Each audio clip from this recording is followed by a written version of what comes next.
Bye.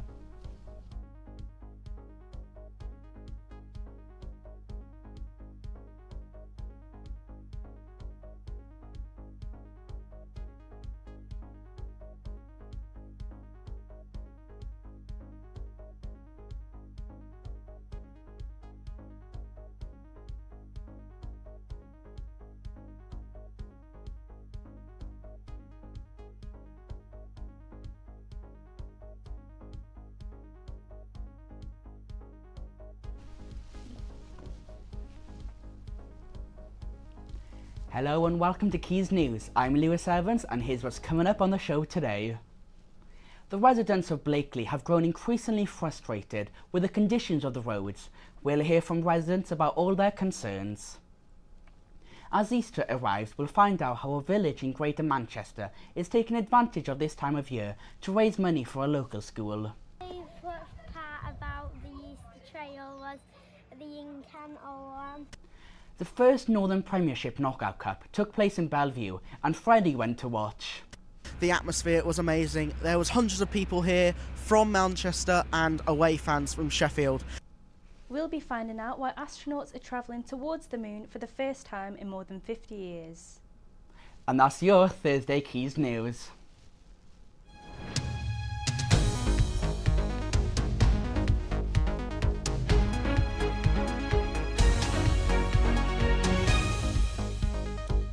Firstly, the residents in Blakely have grown increasingly frustrated as the conditions of the roads in the area continue to decline.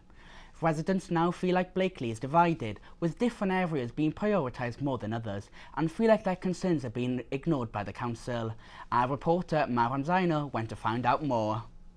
A growing number of complaints have been reported by residents in Blakely due to worsening road conditions, and specifically in an area which is called now Old Blakely. People expressed with increased frustration the neglect of these streets, which has led to potholes that could likely damage car wheels and increased risk of injury to children. We also looked at how the roads of what is called by now New Blakely looks compared to Old Blakely. So I wanted to find out about how people from the community feel about this issue and whether they think these neglected areas could attract people prone to antisocial behaviour. Yes, definitely. Because neglecting any area, the people obviously who will cause issues and problems will know nobody cares, so they'll just do what they want to do. And it's a shame because there's people there who treat it like their home, they really do, and by neglecting it, it's just going to make matters worse. For a person, obviously I've been in Old Blakely for nearly over 30 years. It's a beautiful, beautiful area, but unfortunately, I don't think the council are doing enough. For example, the roads, they're in a bad state, especially the small local roads. The children who are going out on the bikes, on roller skates, and they're dangerous because that can cause serious injury. Even if you've got a car and you go through a pothole, it damages your car and your tyres so much, and everything is so expensive to replace. I know New Blakely is obviously the new modern Blakely, but let's not forget the old Blakely. I think so, yeah. Some parts are quite run down. Parts of it are rough. I've lived in Blakely all my life, and one of the main things that always irritated me was like the road that we grew up on. That was always really narrow, but it always had potholes. And it's always been a really difficult road to drive by, especially when you have people speeding and stuff like that. But like one of the main examples was when my little brother got hit by a car because of the road. Luckily it was only the windscreen that clipped his head. Many of these roads continue to pose a high risk of injury to children and to residents living in the area. Maram Zeno, Blakely, Quays News. BBC Radio 2 DJ Scott Mills has recently been sacked by the BBC due to recent sexual abuse allegations, and Sophie Cohen has the story. Same thing as BBC staff around the country. Why has Scott Mills been sacked? On Monday, the BBC confirmed that their Radio 2 DJ Scott Mills had been sacked due to allegations surrounding sexual abuse. The radio presenter was previously investigated by police, but in 2019 the case was let go due to there not being enough evidence on the matter for Mills to face charges. More information has recently been released about the sexual offences, and it is understood that the allegations have been reported to take place between 1997 and the year 2000. On Tuesday, the Metropolitan Police said that these were serious sexual offences against a teenage boy who was under the age of 16. Mills himself, in recent statements, has not addressed aspects such as this, nor has he released further details on the matter. His last show took place on Tuesday the 24th of March, in which he signed off in his usual manner, claiming that he would be back on tomorrow's show. The quick turnaround is soon to be resulting in Mills being replaced, such as on Thursday's show Race Across the World, in which he will be replaced by broadcaster Tyler West.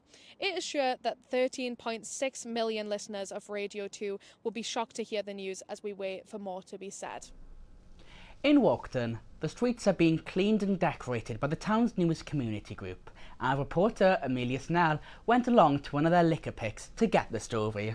A litter picking group have been nominated for the BBC's Make a Difference Award for keeping Walkden clean.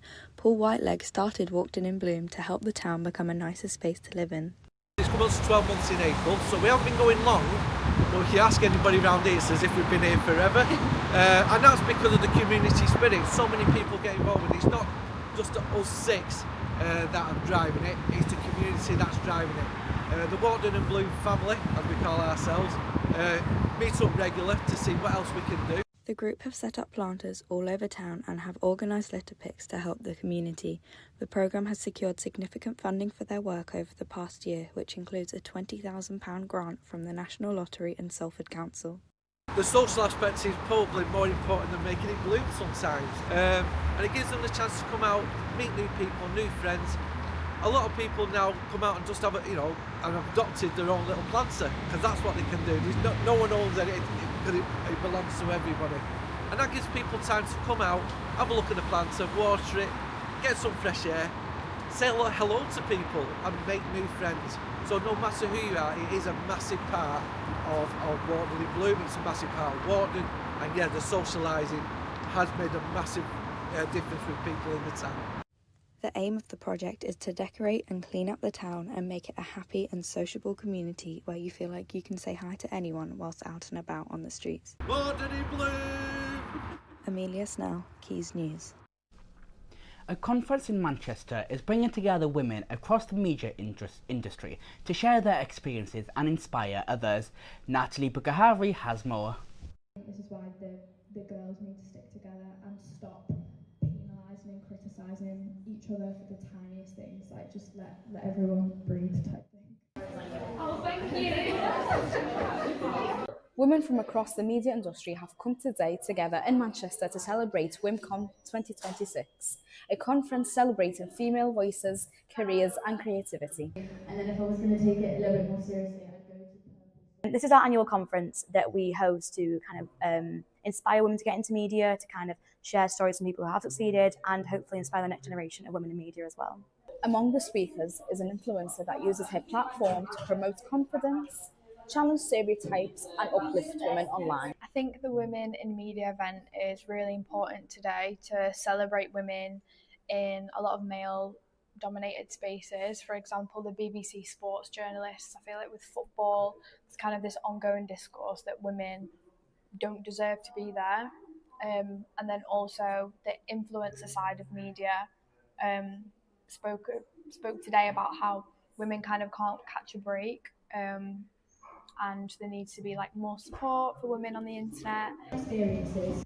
As a Muslim South Asian woman in sport, she's really proud of where she's got to and believes it's really important to encourage more women. Being a woman in journalism and being a Muslim South Asian woman in journalism is a really big part of what I do.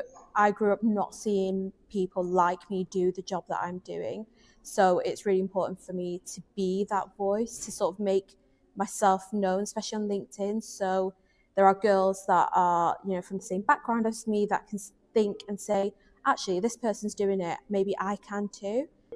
For many attending, WimCon 2026 is not just an event, It's a space to connect, learn, and be inspired. I think I've learned from today that people aren't scary. Most people are approachable and they are willing to help you. And as a student, when it comes to sort of networking and things, I find it very uncomfortable because I've never done it before, and I just feel like I'm a nobody because I have no credentials, I have nothing to sort of back myself up. However, people are always interested in speaking to you and understanding like what you want to say and giving you ideas. So I think that's been like a very, very important thing today. Speakers at the event are inspiring and encouraging the next generation to find their voice and take up the space within the media industry. Natalie Bukhari, Quays News. For the first time in 50 years, NASA has launched astronauts towards the moon, a breakthrough mission. Neela now joins me to tell us more. So Neela, what can you tell us about it? Well, NASA has now successfully launched the Artemis 2 mission, marking the first crewed journey towards the moon in more than 50 years. 4 astronauts are on board, and while they won't land on the moon, they will fly around it before returning to Earth as part of a 10-day mission. The spacecraft is currently in orbit around the Earth as it prepares to leave orbit and continue its journey towards the moon.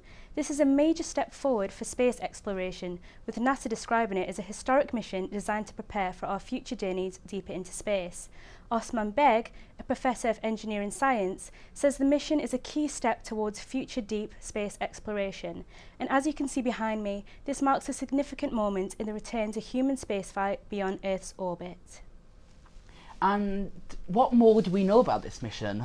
Well, the mission is expected to last around 10 days, with the crew travelling further from Earth than any humans since the Apollo missions. It's also designed to test the spacecraft and systems needed for future missions, particularly those aiming to land astronauts on the moon.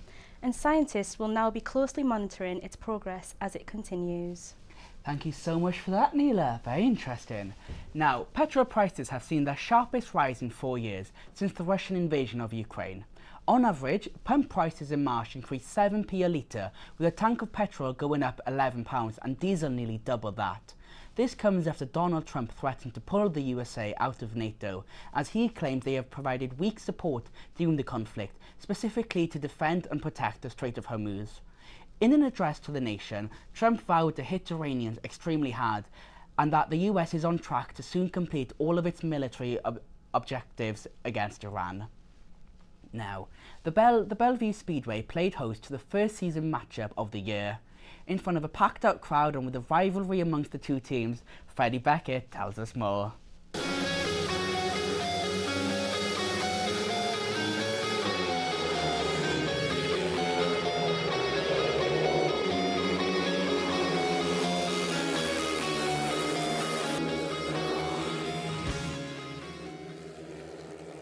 The sun was shining as the engines warmed at the Bellevue Speedway as the Aces hosted the Sheffield Tigers for the first Northern Premiership knockout meeting of the year.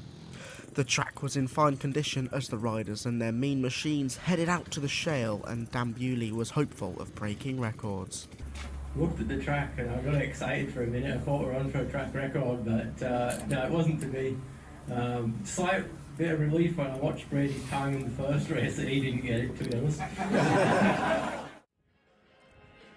And Brady Kurtz alongside Bewley rode stellar races, leading the Aces to a 48-42 victory over the Tigers, with the likes of the Holder brothers, Jack and Chris, falling at the first hurdle.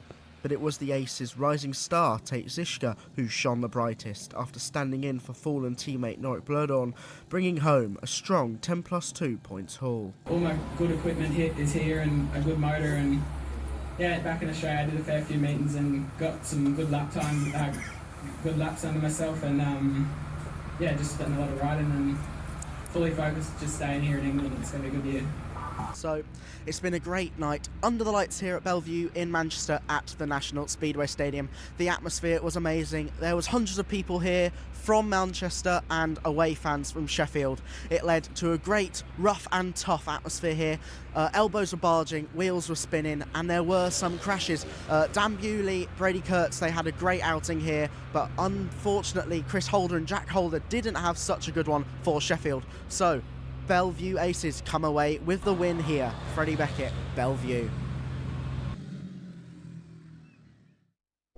Now, staying in the sporting world, Manchester is hosting the World Snooker Tour this week, Our reporter Eloise has more.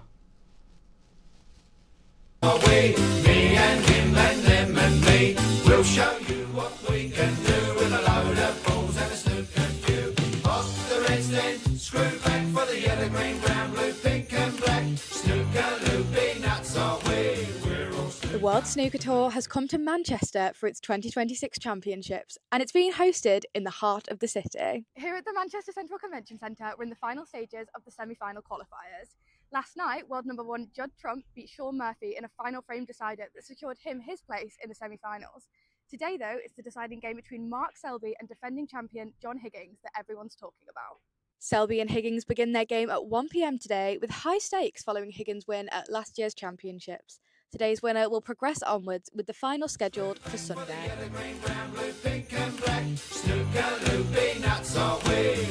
And finally, an Easter trail in a village in Greater Manchester is bringing the community together while raising money for a local school. Our reporter Lola Hackin has more. Easter celebrations are in full swing across the UK this week, with this small village in Greater Manchester welcoming a popular annual trail route that draws in visitors from across the area.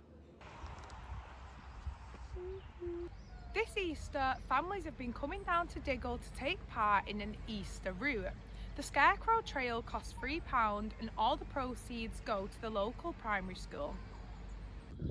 Those taking part follow a trail map around the village using clues to identify each scarecrow, with this year's theme being Disney. My favourite part about the Easter trail was the ink and one, and I like Easter each year because I like eating the chocolates. Organisers say it's a great way to bring the community together whilst raising funds for something that matters, the children of this community. The trail is organised by a group of volunteers from Friends of Diggle School, who say the event takes months of planning.